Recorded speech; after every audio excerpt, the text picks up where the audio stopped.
In this type of position, here there's a checkmate in 4. Basically, always watch out for for the situations where the opponent queen is controlling a different diagonal than her own king, and then see if you can attack the dark square. So here, queen h8 is wrong because the queen can block. So here, queen e3 is checkmate because the king moves to h5 and this is checkmate in h3. If the king goes up, then again we're attacking the dark squares. Queen e7 check. If king goes up, you got mate. If the king goes down, still you're attacking the dark squares, and the black queen is completely powerless against it. So this and then that. In this position, the white king is in check, so he's got to move. And believe it or not, this is a win for white.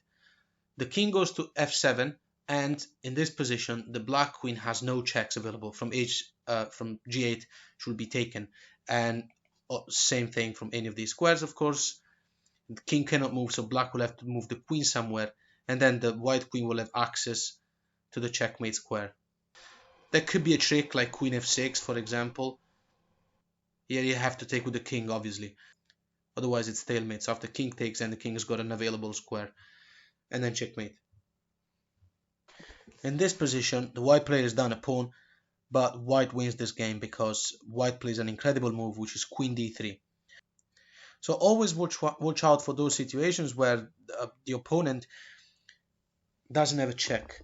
Because sometimes you can play a move that is a forcing move without it being a check. So the black player, the black queen has no checks available. And now the queen has got to move. The white player is threatening queen c3 check. And after the king moves, then queen a3 is checkmate. So the funny thing is that the black player cannot move anything. If he moves the queen to d2 or c3, of course it will be taken. If the queen moves away, then c3 becomes accessible. A move like queen c1 will be met by queen check, and when the king moves, there's b3 check, and that wins the queen. This is my favorite position of this video. It combines both concept of domination and a poorly placed opponent queen.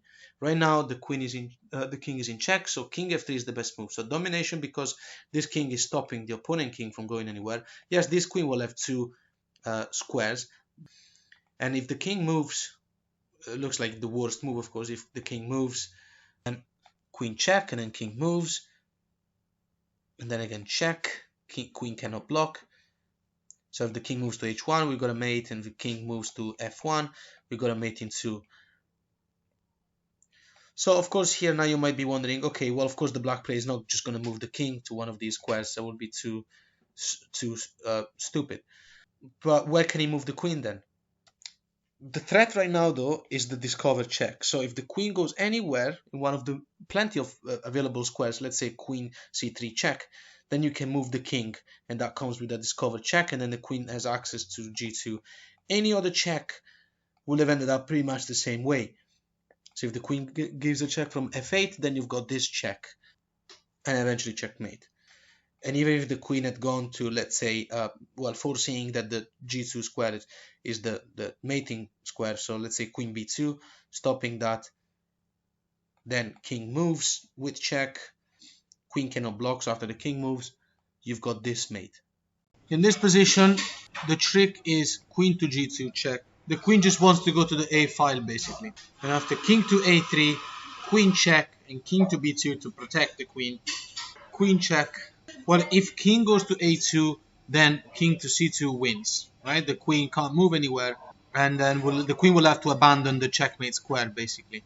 And if she goes like d4, for example, then you still have ideas of checkmating on the a file. After the check, if king goes to a3, then queen a6 check. We are zigzagging the way to the end.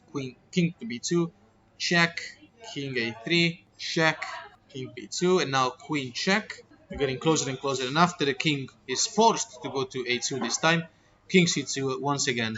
One more position worth mentioning is that during the queen against queen endgame, you also have to consider the promotion square. So in this case, the crucial move to promotion is king to f5, actually, to guard the square e4, which guards the diagonal towards the promotion square of the opponent pawn.